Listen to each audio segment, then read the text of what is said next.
The skillet was still warm when Deputy Marshal Ezra Hollins pushed open the cabin door on the morning of November 3rd, 1927.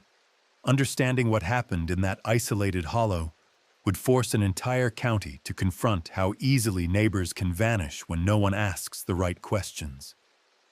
The butter hadn't yet congealed on the cornbread. 3 tin plates sat arranged around a scarred oak table, each holding half-eaten portions of fried pork and boiled greens. A 4th plate lay shattered on the floor, its contents smeared into the warped planks alongside something darker. Hollins recorded in his incident log that the air inside smelled of rendered fat and copper, a combination that made his stomach turn before his eyes adjusted to what covered the walls. The Henderson family operated a small-scale butchery in the Clinch Mountain region of southwestern Virginia, serving trappers and logging crews who worked the remote timber camps. Elias Henderson, his wife Constance, and their adult son Virgil had lived in that 4-room structure for nearly 8 years. Neighbors described them as withdrawn but reliable, the kind of people who kept appointments and demanded cash payment. The family slaughtered hogs and deer brought in by hunters, processed the meat, and asked no questions about where the animals came from or when they'd been taken. The Appalachian forests can swallow secrets. What brought Deputy Hollins to their door wasn't concern for the Hendersons. A logging foreman named Thomas Pruitt had been missing for 6 days. His crew reported he'd walked into town to collect wages on October 27th and never returned to camp. Pruitt's route would have taken him directly past the Henderson property. When Hollins questioned Elias 2 days prior, the butcher claimed he'd seen no one. But Pruitt's sister insisted her brother wouldn't have simply abandoned his pay without word, and she had family in the county clerk's office who made noise until someone investigated. Hollins found the cabin door unlatched, unusual for November, when the mountain cold crept through every gap in the chinking. Inside, the walls told a story the dinner table contradicted. Broad arterial sprays arced across the hewn logs near the cooking hearth. Handprints, some small enough to belong to a woman, marked the door frame leading to the sleeping quarters.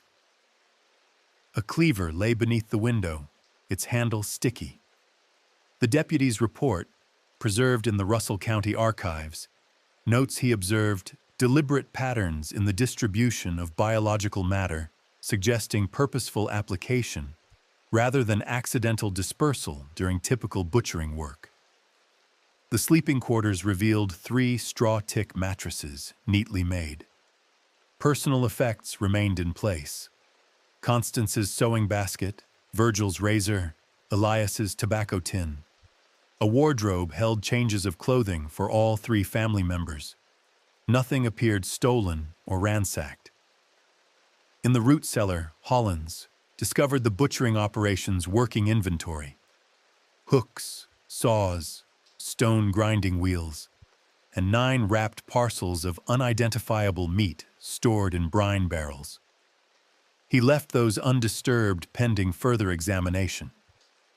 What he didn't find was any sign of struggle, any evidence of forced entry, or any indication where 3 people might go without their possessions.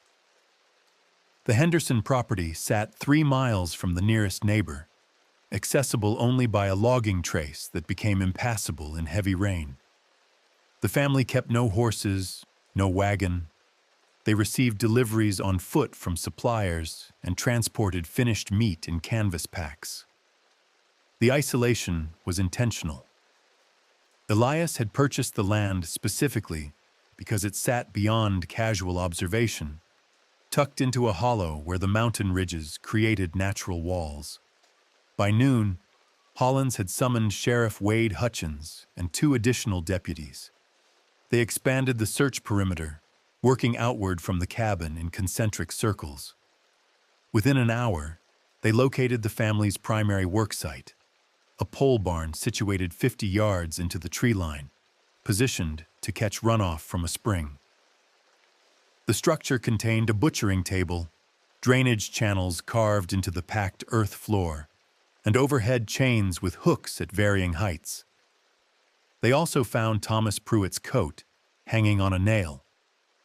The garment was identified by its distinctive horn buttons and a monogrammed pocket, a gift from Pruitt's sister the previous Christmas. It bore no damage, no tears or bloodstains. It had simply been hung up as if its owner intended to retrieve it. Beneath the table, deputies discovered a leather billfold containing Pruitt's wages, $73 in bills, and a pocket watch engraved with his initials. A man doesn't leave his money behind. Sheriff Hutchins ordered the property sealed. Over the following 2 days, investigators cataloged the scene while local volunteers organized search parties. The mountain terrain complicated efforts. Limestone caves honeycombed the ridges, some barely explored, others unmapped entirely. The Henderson family knew those caves intimately.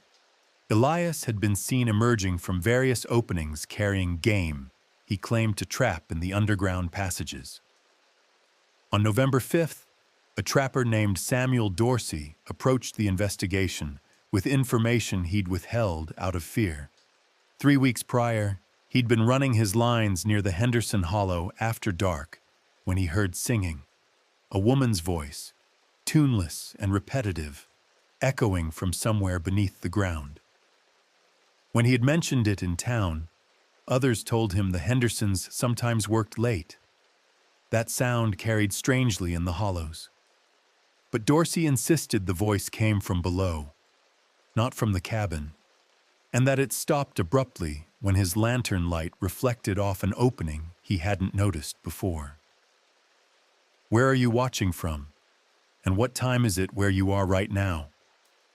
Drop a comment below, and if you're already hooked by this mystery, hit that like button and subscribe. You'll want to see where this goes. Dorsey led deputies to the spot. They found a narrow fissure in the limestone, partially concealed by deadfall, just wide enough for a person to squeeze through. The opening descended at a steep angle into darkness. No one had proper equipment for cave exploration, and Sheriff Hutchins wouldn't risk men underground without knowing what they faced. They decided to wait until morning, but when dawn broke on November 6th, they discovered something that changed everything.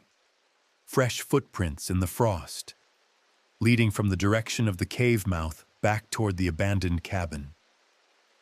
Someone had returned in the night. The frost betrayed 3 sets of tracks, each print deliberate and evenly spaced, as if whoever made them carried no burden and felt no need to hurry. This wasn't the panicked flight of fugitives. It was something far more calculated, and that distinction would haunt every man who followed those tracks into the dark. Sheriff Hutchins assembled a team at first light. Himself, Deputy Hollins, Samuel Dorsey as guide, and 2 volunteers from the logging camps who'd worked underground in coal mines back in Kentucky. They carried oil lanterns, rope, and rifles, though no one articulated what they expected to shoot in a limestone cave. The tracks led them not to the fissure Dorsey had found, but to a wider entrance another quarter-mile east, one that opened like a throat into the mountain's interior. The temperature dropped 15 degrees within 20 paces of the entrance. Their breath became visible clouds. The cave mouth gave way to a passage tall enough to walk upright, its walls bearing the smooth polish of water erosion over centuries. But other marks interrupted that natural texture.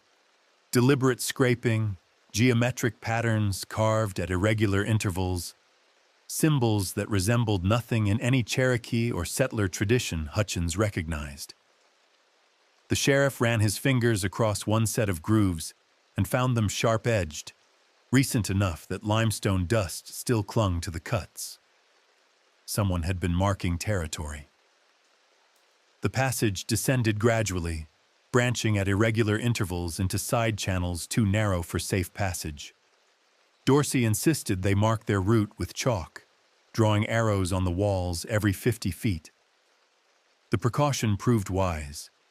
Within 30 minutes of entry, the main passage intersected with a chamber where 6 different tunnels converged, each opening identical to the last. Without the chalk marks, they'd have been lost immediately. In that junction chamber, they found the first evidence of habitation. Stacked against the eastern wall, 17 wooden crates, each marked with shipping labels from suppliers in Abingdon and Bristol, dated between April and October of 1927. The crates had contained dry goods, flour, salt, coffee, lamp oil.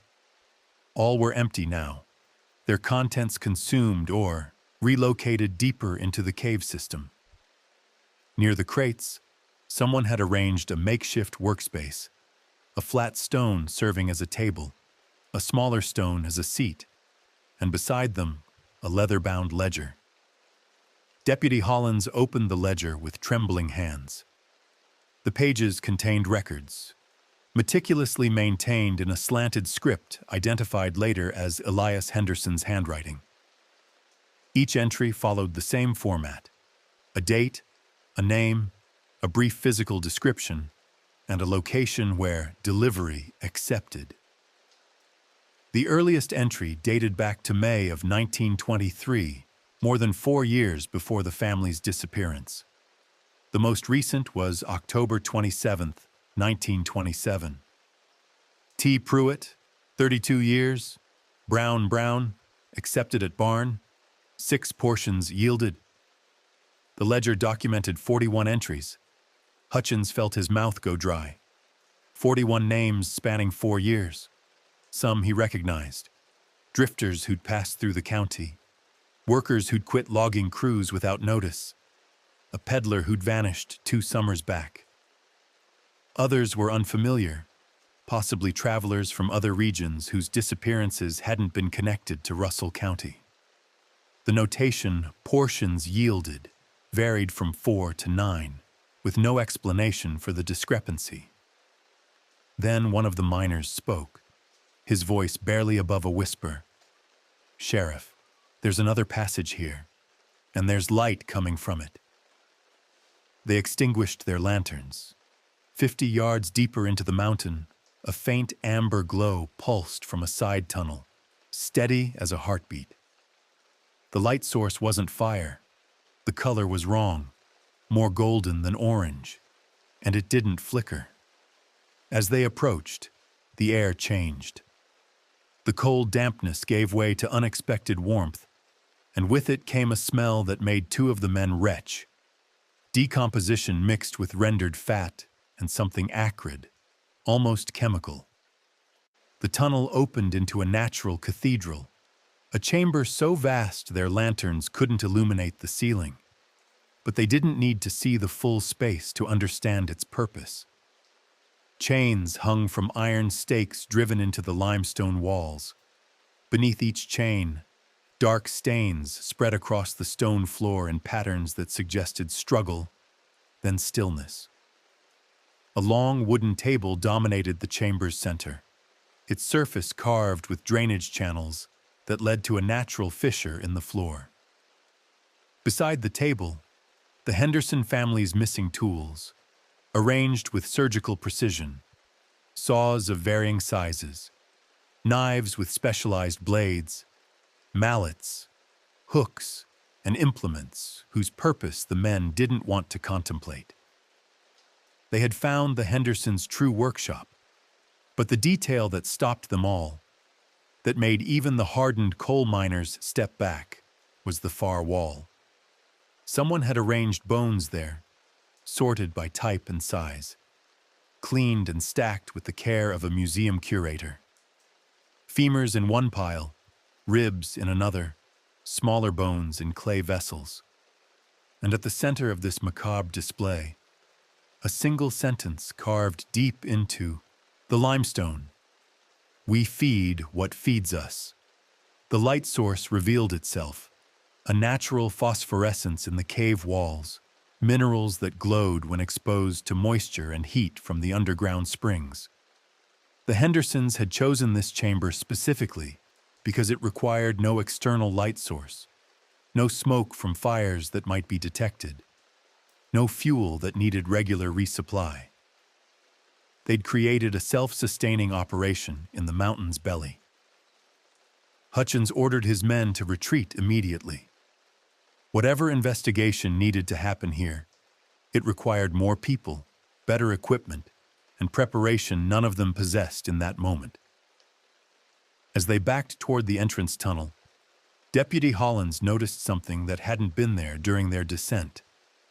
3 sets of wet footprints leading away from the chamber, disappearing into a passage they hadn't yet explored. The Hendersons were still in the caves, and they knew someone had found their secret. By noon on November 6th, Sheriff Hutchins had a problem that had nothing to do with finding the Henderson family. The real investigation would reveal how many people had known something was wrong and chosen to say nothing. A silence that turned neighbors into accomplices. Word spread through the county faster than Hutchins could control it. By the time his team emerged from the caves, nearly 40 townspeople had gathered at the Henderson property, drawn by rumor and morbid curiosity. The sheriff posted guards at both cave entrances and sent runners to contact the state police in Richmond. But he knew communication would take days in 1927 rural Virginia. The telephone lines ended 10 miles south in Lebanon, and the telegram office closed at 5. He was on his own with a crime scene that kept expanding. That afternoon, Hutchins began conducting formal interviews at the Russell County Courthouse, and the pattern that emerged made him physically ill. Person after person admitted they'd noticed irregularities, but had rationalized them away or simply kept quiet. The general store owner in Dante recalled Elias Henderson purchasing quantities of salt, far exceeding what a small butchery operation required. 30-pound bags every 2 weeks for nearly 3 years. When asked why he'd never questioned it, the man shrugged. Hendersons paid cash, never caused trouble, figured they were preserving meat for the logging camps. Cash made people incurious. Martha Kincaid, who operated a boarding house on the road to Clinchport, admitted that 3 separate lodgers over the past 2 years had mentioned planning to visit the Henderson butchery and never returned to collect their belongings. She'd assumed they'd changed their travel plans or found work elsewhere. People drift through these mountains all the time, she told Deputy Hollins. You can't track every stranger who doesn't leave a forwarding address. A railway worker named Coleman Finch provided more damning testimony. 8 months earlier, in March of 1927, he'd been walking a section of track near the Henderson Hollow when he noticed a terrible smell emanating from the direction of their property. He'd followed it to a ravine where he discovered what he initially thought was a decomposing deer. Upon closer inspection, he'd seen a human hand protruding from the shallow grave. Finch had reburied it deeper and never reported what he'd found. Why? Hutchins demanded. Finch stared at his boots. Hendersons did business with the camp bosses. The bosses keep the lumber moving. Lumber keeps the county alive. I got 4 children to feed, Sheriff. I made a calculation. Economics had a body count. The most disturbing testimony came from Reverend Isaiah Marsh, who ministered to the scattered churches throughout the mountain communities. He'd visited the Henderson cabin twice in the past year, attempting to invite the family to services. Both times, Constance Henderson had been cordial, but firm in declining. During his second visit in August, the Reverend had noticed dark stains on Constance's apron that she'd quickly covered with a shawl. He'd also observed Virgil Henderson emerging from the tree line carrying what appeared to be a human pelvis, which the young man claimed was from a bear he'd trapped. I saw what I saw, Marsh told the sheriff. his voice barely steady. But I convinced myself I was mistaken. A man of God should trust in people's better nature. I failed those victims by choosing faith over action. What would you have done with that knowledge? Spoken up and become a pariah, or protected your position in a community that depended on not asking questions? By evening, Hutchins had compiled a list of 19 individuals who'd observed or heard information that should have triggered investigation. None had come forward. Some cited economic pressure. The Hendersons' butchery provided a service no one else offered within a 20-mile radius. Others claimed they'd reported concerns to previous law enforcement, though no such reports existed in county records. Most simply admitted they'd chosen the comfortable lie over the uncomfortable truth. The community had enabled the Hendersons through collective willful blindness. That night, as Hutchins reviewed the cave ledger by lamplight in his office, he made a discovery that connected the disappearances to a broader pattern. Several names in Elias Henderson's records matched missing persons reports from neighboring counties, Lee, Scott, and Wise. But those reports had never been shared across county lines. Each jurisdiction had treated their missing persons as isolated incidents. Drifters, transients, people without strong community ties, whose absence raised minimal alarm. The Hendersons had understood something about human nature that made them nearly invisible. They'd selected victims from the margins: recent immigrants, seasonal workers, men traveling alone without family connections. People whose disappearances created small ripples that dissipated quickly. In 4 years of operation, they'd only made one mistake. Thomas Pruitt had a sister who wouldn't stop asking questions. On November 7th, the state police arrived with a forensic team from the University of Virginia. Dr. Marcus Wendell, a professor of anatomy who'd assisted in several criminal investigations, accompanied them to examine the cave chamber. His preliminary assessment, documented in a report that would later be sealed by court order, estimated the bone collection represented between 30 and 45 individuals. The variance existed because the Hendersons had processed remains so thoroughly that precise identification became impossible without techniques that wouldn't exist for decades. Dental records weren't systematically maintained in rural Appalachia. Dr. Wendell noted something else that chilled everyone present. The bones showed evidence of careful defleshing using precise cuts that suggested anatomical knowledge. Whoever did this, he wrote in his report, understood musculature and joint structure at a level beyond simple butchery. They'd studied human anatomy, either through formal education or extensive practice. The Hendersons had been perfecting their craft. By November 8th, search teams had explored 11 miles of connected cave passages without finding any trace of the family. They discovered 3 additional chambers that had been used for various purposes. One contained neatly folded clothing sorted by size. Another held personal effects stripped from victims. And a third appeared to function as living quarters with bedrolls, food stores, and a small library of books on topics ranging from anatomy to cave systems to meat preservation. The family had been preparing to live underground permanently. Then, on the evening of November 9th, a trapper named William Jessup appeared at the courthouse with information he'd struggled 3 days to share.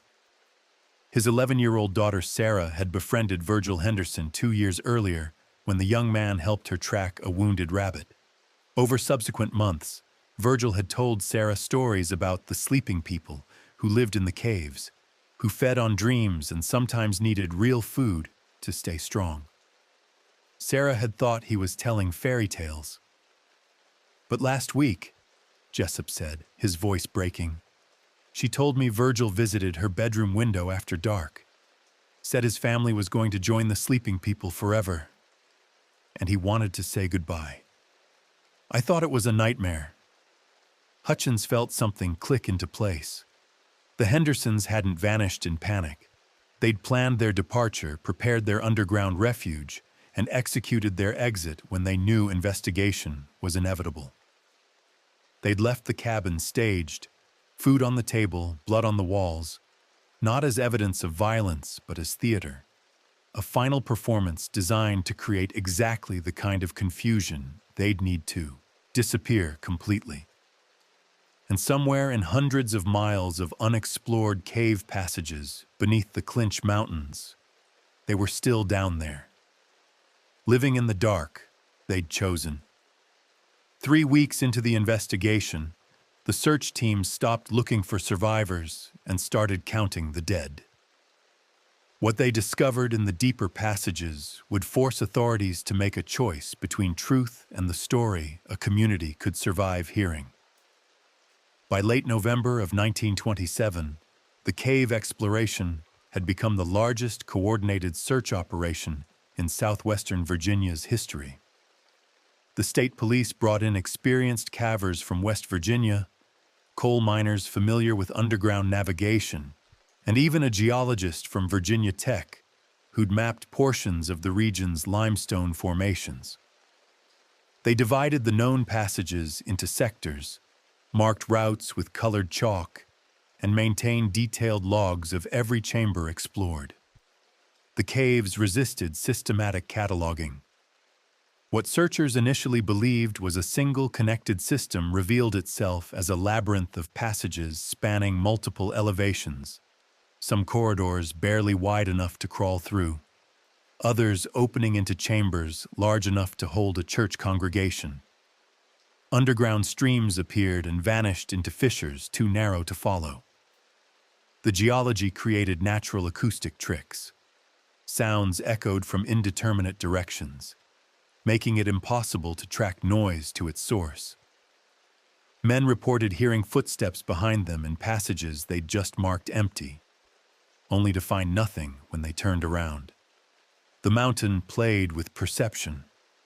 On November 19th, a 3-man team led by State Police Detective Raymond Cross discovered what became known as Chamber 7. The entrance required navigating a section where the passage narrowed to 18 inches, forcing them to remove their coats and squeeze through sideways. Beyond that constriction, the space opened dramatically into a dome-shaped room approximately 60 feet in diameter. The ceiling dripped with formations that resembled frozen waterfalls, and in the chamber's center sat a structure that had no business existing underground. Someone had built a table from limestone blocks, precisely fitted without mortar, elevated 3 feet off the cave floor. Around it, 3 stone chairs, each carved from single pieces of rock and positioned at exact intervals. The construction required skills beyond simple masonry. Whoever had created this furniture had understood weight distribution, stability, and the properties of the limestone itself. The work would have taken months, possibly years. On the table's surface, arranged in a circle, 9 human skulls. Detective Cross documented the scene with meticulous notes. The skulls had been cleaned thoroughly, showing no soft tissue or organic residue. They varied in size from adult to adolescent, and each had been modified. Small holes drilled through the crown with precision that suggested specialized tools. Inside several skulls, searchers found tightly rolled papers covered in dense handwriting. The Hendersons had been keeping journals. The papers, once carefully unrolled and dried, contained entries written by all 3 family members. Elias's handwriting dominated, but Constance and Virgil had contributed passages that revealed the psychological architecture of their operation. The documents, later sealed by court order alongside Dr. Wendell's forensic reports, provided a window into how a family could rationalize industrial-scale murder. Elias's earliest entry dated to May of 1923, shortly after they'd established the cave operation. He wrote about discovering the deeper passages during an early exploration, about finding evidence of previous habitation, ancient fire pits, primitive tools, bones that predated European settlement. He'd interpreted these findings as proof that the caves had always served this purpose, that he and his family were simply continuing a tradition the land itself demanded. "The mountain requires feeding," he wrote. "We learned this from what came before us." Constance's entries focused on practical matters, preservation techniques, storage solutions, the logistics of managing their operation alongside their legitimate butchery business. She documented how they'd developed a system for vetting potential victims, identifying people whose disappearance would generate minimal investigation. She wrote about the importance of patience, of never taking more than one person per month, of spacing their selections across multiple counties to avoid pattern recognition. Her tone throughout remained clinical, detached, as if she were recording recipes. Virgil's contributions revealed something more disturbing. He'd been born into this. His earliest entries dated to 1924, when he would have been 15 years old. He wrote about his father teaching him anatomy using their victims as teaching tools, about learning to distinguish between necessary and unnecessary violence, about the pride he felt when his parents praised his developing skills. He'd never known a life outside this family business. For Virgil, this was simply what the Hendersons did, as natural as farming or carpentry. The journals contained no expressions of remorse. On November 22nd, searchers made contact. A team working Chamber 11, a passage 2 miles from the original entrance, heard singing. The voice was female, the melody repetitive and tuneless, exactly as the trapper Samuel Dorsey had described weeks earlier. The team froze, uncertain whether to advance or retreat. Then the singing stopped, replaced by a woman's voice speaking clearly through the darkness. "You should leave our home. You weren't invited." Detective Cross, monitoring from the surface via a relay system they'd established using copper wire and field telephones, ordered the team to attempt communication. Deputy Barnes, the team leader, called out that they simply wanted to talk, that no one would be harmed if the family came peacefully. Constance Henderson's laughter echoed through the passage. "We are home," she replied. "We've been preparing this home for years. You think your lights and ropes and maps give you power here? This mountain knows us. It fed us its secrets. We feed it what it needs in return. You're trespassing." Barnes tried to reason with her, explaining that they'd found the ledgers, the workshop, the evidence of what the family had done. He emphasized that cooperation would be taken into account, that there were ways to resolve this that didn't end violently. The response came from a different voice. Elias, deeper, resonating with absolute certainty. "Resolve what? We resolved our purpose years ago. We found our place in the world's machinery. Every system requires its processors, its renderers, its reducers. We simply made visible what society does invisibly every day.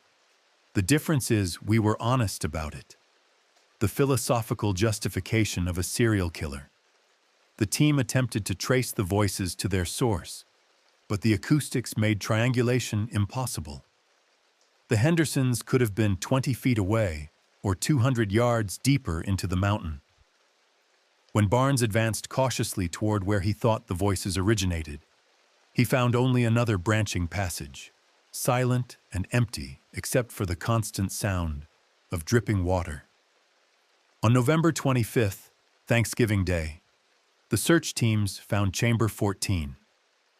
This space was different from all previous discoveries. The walls had been carved extensively, covered floor to ceiling with text. Passages from the Bible mixed with excerpts from anatomy textbooks, philosophical treatises on the nature of consumption, and original writing that attempted to construct a theology around their actions.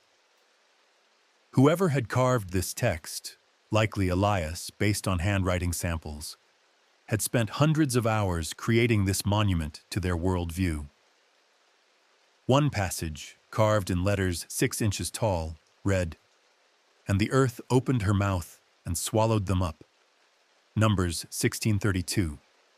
We became what the earth needed. We fed the hungry stone. Beneath that inscription, fresh footprints in the cave mud, leading deeper into passages that descended at increasingly steep angles toward sections of the cave system that had never been mapped. The Hendersons were still moving, still descending, and the question everyone avoided asking was becoming impossible to ignore. What if they never intended to come out? On December 2nd, 1927, something climbed out of the caves that wasn't quite human anymore. The transformation from fugitive to something else entirely happened in darkness, and what emerged would make authorities question whether some people should ever be brought back to face justice. The first sign came at 4:17 a.m. when Deputy Barnes, maintaining overnight watch at the primary cave entrance, heard movement in the passage beyond his lantern's reach. He'd been alone for 3 hours. The graveyard shift assignment no one wanted, listening to water drip and his own breathing echo off stone walls. The sound that reached him was rhythmic. Footsteps, but wrong somehow. The cadence irregular, dragging. He called out the standard challenge. "Identify yourself and state your intention." The footsteps stopped. Then Virgil Henderson walked into the light, and Barnes nearly dropped his rifle. The young man was emaciated, his clothes hanging loose on a frame that had lost perhaps 40 pounds since his November 3rd disappearance. His skin had taken on a grayish pallor that suggested extended time away from sunlight, and his eyes had developed a sensitivity to the lantern that made him squint and turn his head. But those physical changes weren't what made Barnes recoil. It was the way Virgil moved, the jerking, uncertain gait of someone who'd forgotten how to walk on level ground after weeks of navigating irregular cave surfaces. "I came back," Virgil said, his voice hoarse from disuse. "I came back because I'm hungry."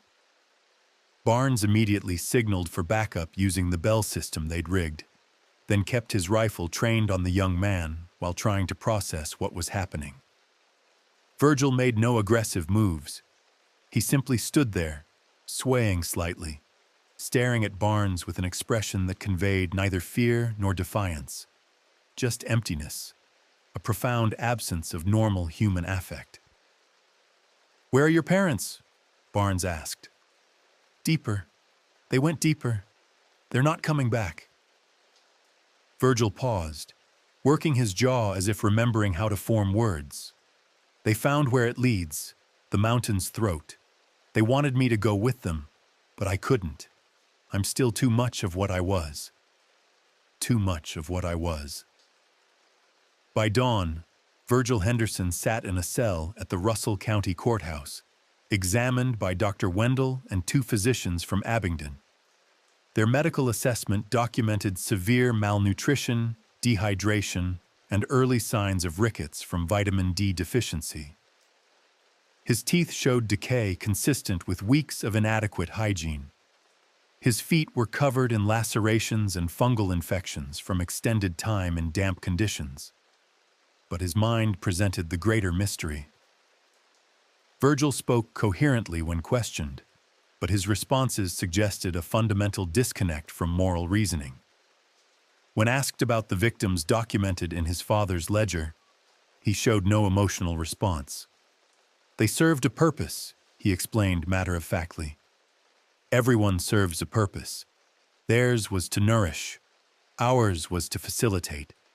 The mountains was to receive. It's a system, like digestion." He described murder as a biological process. The interrogation, conducted by Detective Cross over 2 days, revealed details that made the investigation team question whether they wanted him to continue.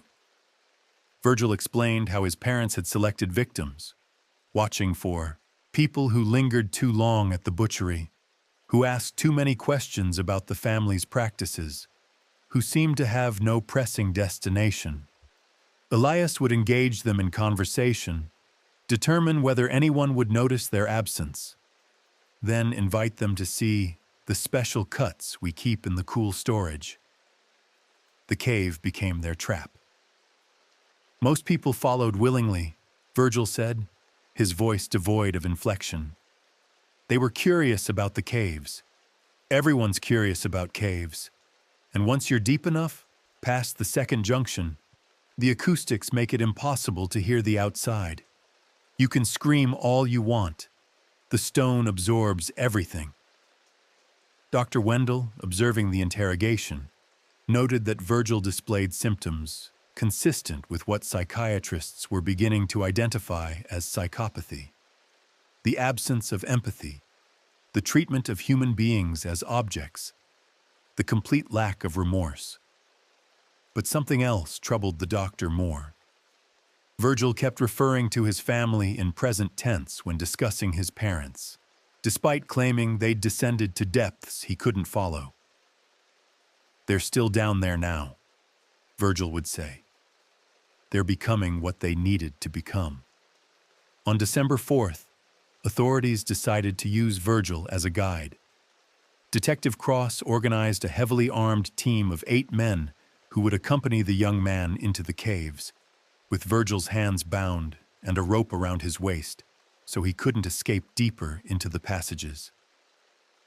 The goal was to reach the locations Virgil described where his parents had established their final refuge. The state prosecutor needed physical evidence to confirm Elias and Constance Henderson's deaths, or to justify an expanded search operation. Virgil agreed to guide them with one condition. Don't go all the way down, don't go where they went. You won't understand what you find. They entered the caves at 10:30 a.m. on December 5th.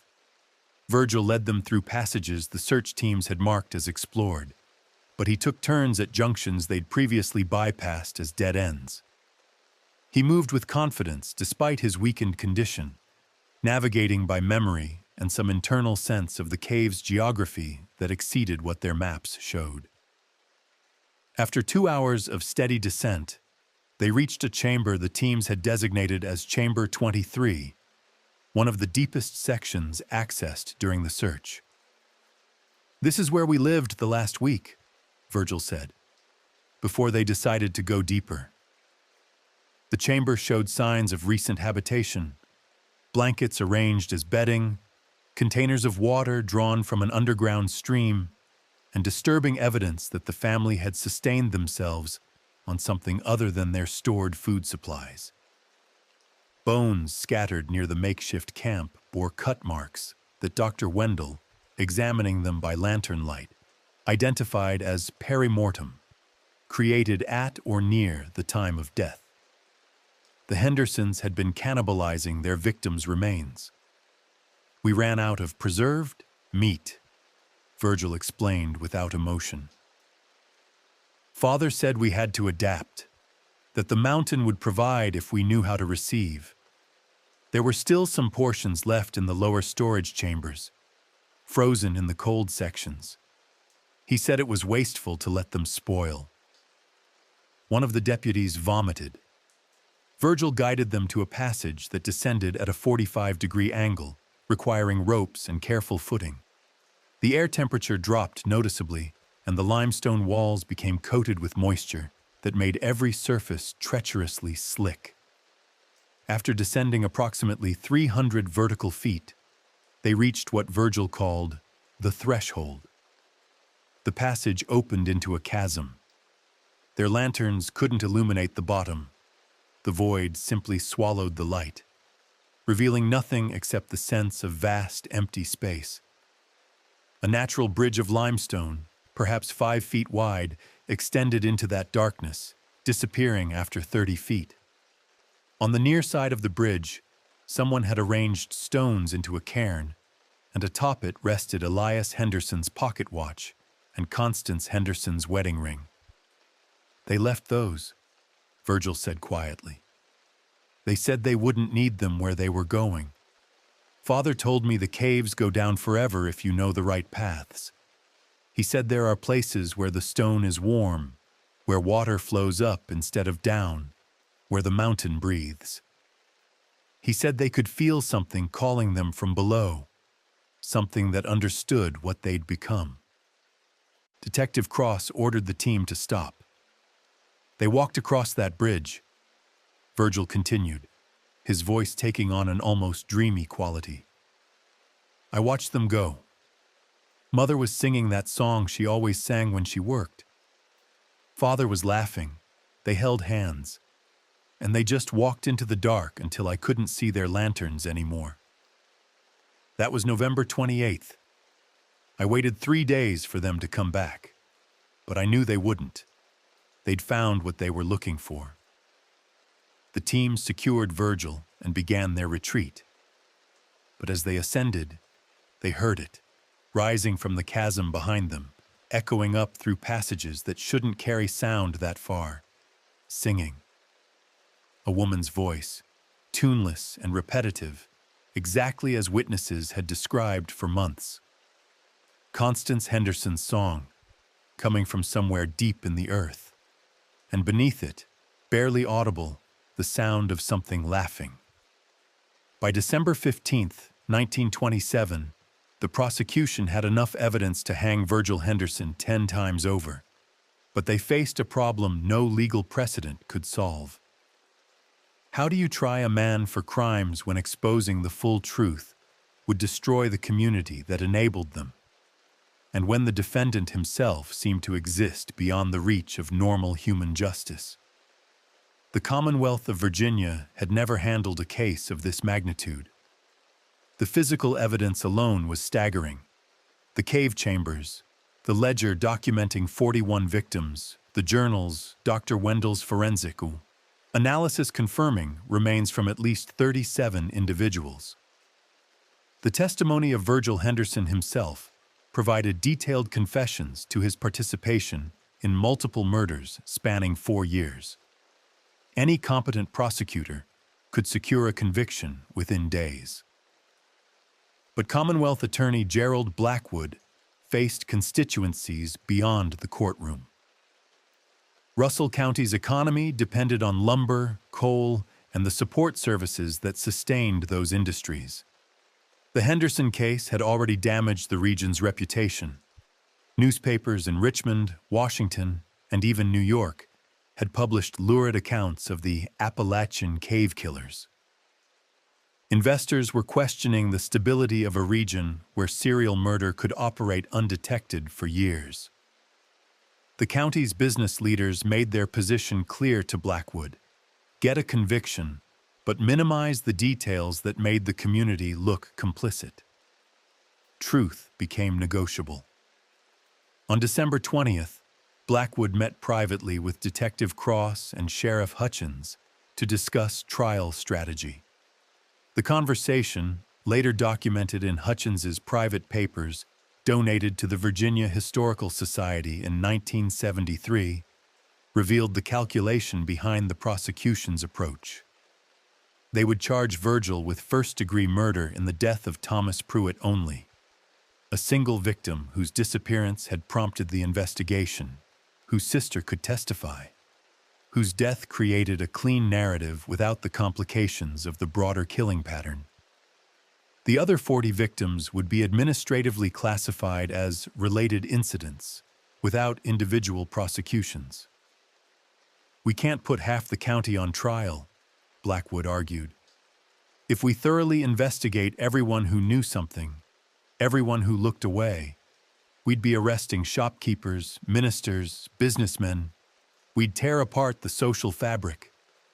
Better to focus on the one monster we have in custody and let the rest fade into uncomfortable memory."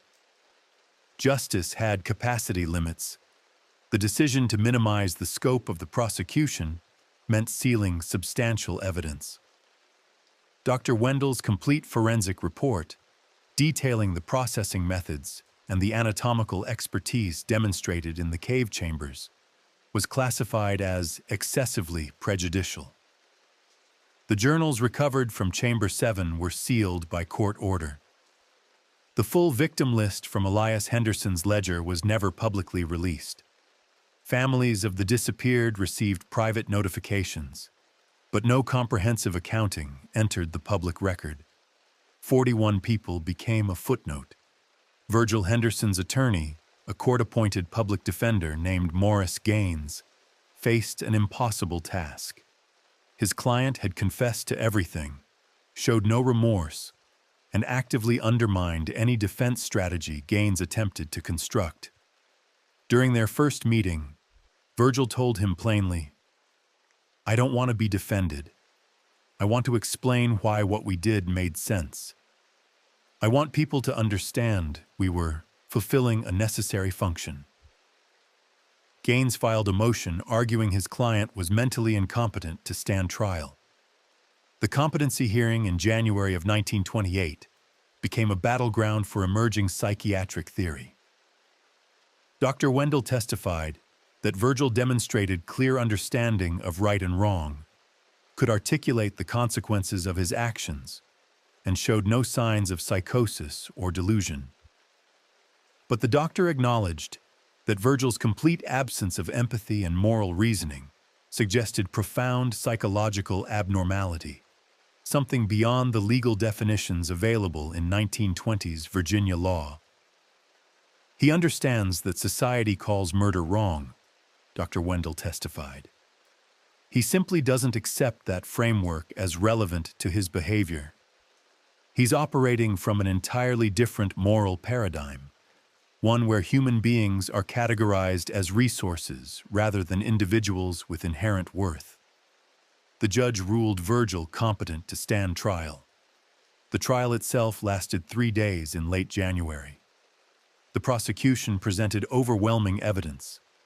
The cave discoveries, Thomas Pruitt's personal effects found at the Henderson property, testimony from Dr. Wendell about cause of death, and Virgil's own detailed confession.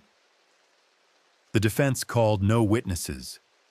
Gaines delivered a closing argument that barely qualified as a defense, instead focusing on the broader failure of community oversight that had allowed the Henderson family to operate undetected.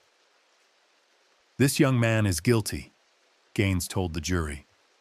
"But his guilt is merely the most visible manifestation of a collective guilt we all share. Every person who saw something suspicious and said nothing. Every authority who dismissed concerns as unfounded. Every neighbor who valued economic stability over human life. Virgil Henderson is a monster, yes, but he's a monster we created through our willful blindness." The jury deliberated for 47 minutes. They returned a verdict of guilty on all counts.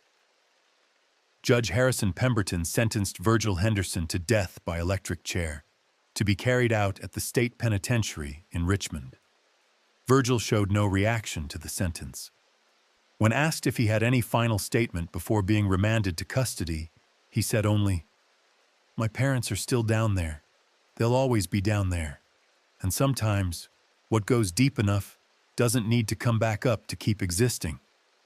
The execution was scheduled for March 9th, 1928, but Virgil Henderson never made it to the electric chair. On February 23rd, guards at the Russell County Jail found his cell empty. The door remained locked from the outside. The barred window showed no signs of tampering. Virgil's clothes lay folded on his bunk, and on the wall above his bed, he'd scratched a message into the plaster with his fingernails. "They called me home." The subsequent investigation revealed that the jail sat directly above a previously unknown limestone cave passage. Workers, excavating the building's foundation in 1892, had encountered the cave and simply sealed it with brick and mortar rather than properly filling it. Over 36 years, water seepage had weakened that seal. Virgil had spent weeks quietly working at the mortar with a spoon handle. creating an opening just large enough to squeeze through. He'd gone back underground. Search teams entered the passage beneath the jail, following Virgil's trail through narrow crawlways that connected to the larger cave system near the Henderson property. They tracked him for 2 miles before the passage became too constricted to follow. The last evidence they found was a piece of fabric torn from prison clothing, caught on a limestone projection near a vertical shaft that descended into darkness. Virgil Henderson was never seen again. The Commonwealth of Virginia officially listed him as escaped and presumed dead.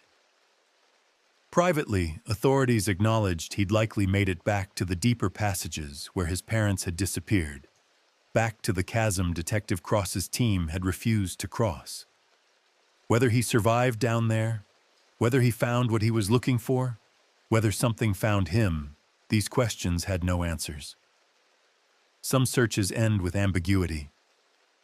The caves were sealed by order of the state government in April of 1928.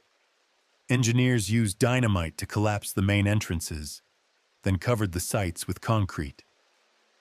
Warning signs were posted, and the Henderson property was burned to the ground. Official records were archived under seal with 50-year access restrictions. The victims' families received financial compensation from a discretionary fund, accompanied by non-disclosure agreements that most signed without reading. Russell County wanted to forget, but the mountain remembers everything. 97 years have passed since the Henderson family vanished into the Appalachian limestone, but the hollow where their cabin stood refuses to stay quiet. What began as a documented horror in 1927 has evolved into something worse. A legacy that suggests some crimes imprint themselves so deeply into a landscape that the boundary between past and present begins to dissolve. The sealed cave entrances didn't stay sealed. By 1953, local teenagers reported finding openings in the collapse sites, small fissures created by natural erosion, or perhaps by something working from below.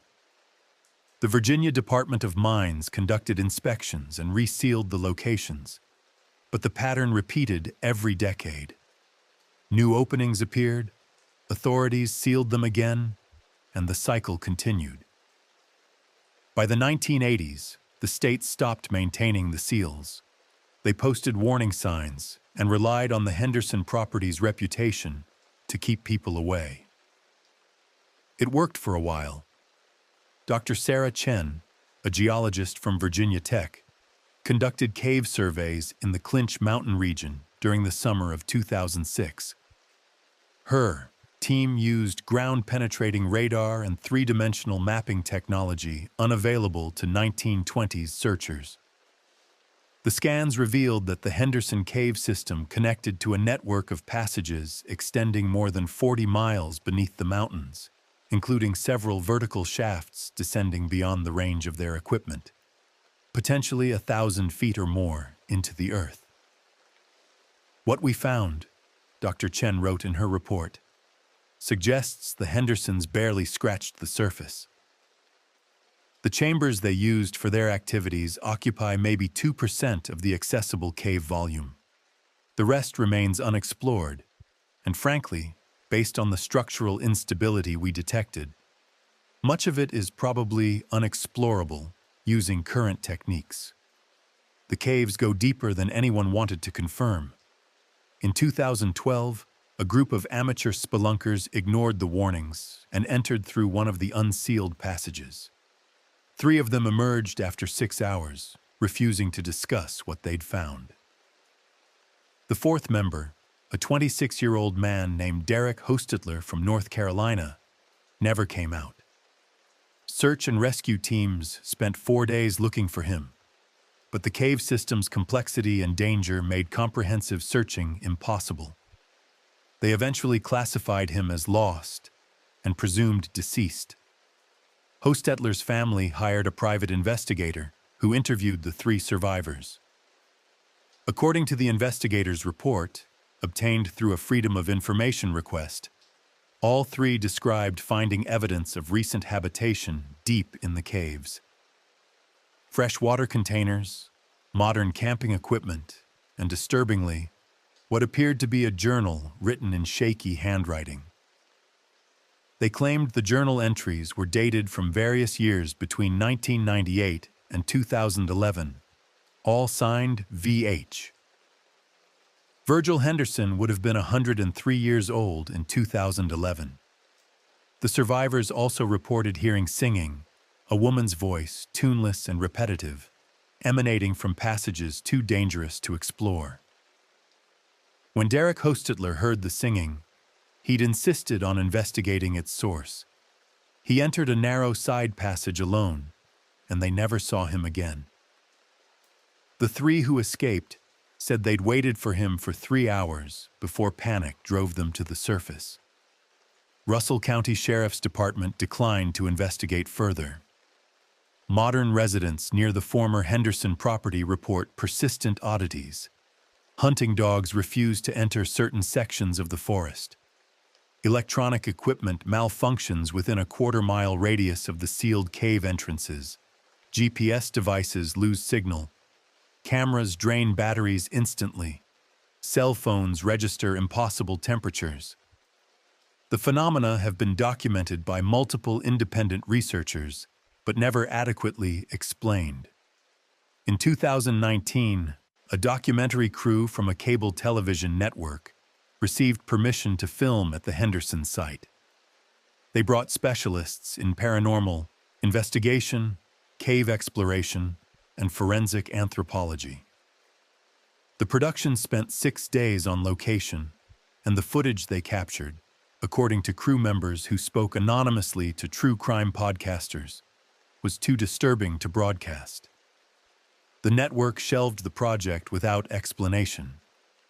What the crew allegedly documented included voices speaking from sealed cave entrances, camera footage showing movement in passages confirmed to be collapsed, and thermal imaging that registered heat signatures in impossible configurations beneath the ground.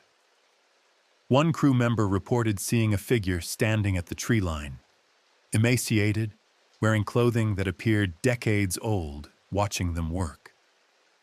When security approached the figure, it retreated into the forest, with that same irregular, dragging gait Deputy Barnes had described in 1927.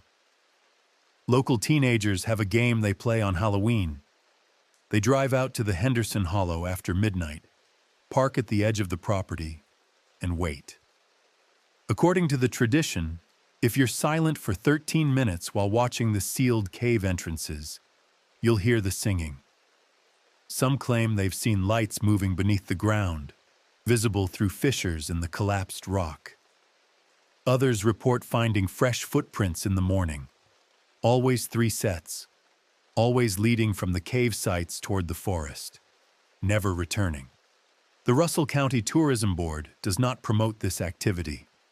In March of 2023, a geology doctoral student named Marcus Webb submitted a dissertation proposal to study the Henderson cave system using modern surveying drones equipped with thermal and chemical sensors. His faculty advisor at the University of Virginia denied the proposal, citing safety concerns and the site's historical sensitivity. Webb attempted to conduct an unofficial survey anyway during spring break. His drone entered one of the unsealed passages and transmitted data for 17 minutes before the signal cut out. The telemetry Webb recovered showed the drone descending more than 800 feet before encountering a chamber his analysis suggested was geothermally active, warm air rising from depths that shouldn't be warm according to standard geological models.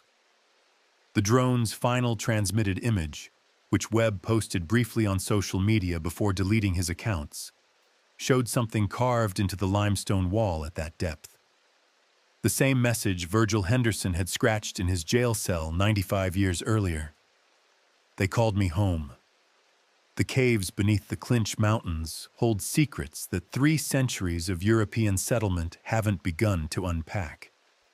The Henderson family stumbled onto something that predated their crimes. something that perhaps shaped their crimes, and their descendants, if that's what they are, may still be navigating passages no surface dweller will ever see. Local historians have documented strange disappearances in the region dating back to the 1700s. People who walked into the mountains and never returned, always in the same general area, always with similar circumstances. Last seen heading toward caves, never found. Search parties reporting hearing singing or seeing lights in the darkness. The Hendersons weren't the beginning. They were just the most thoroughly documented chapter.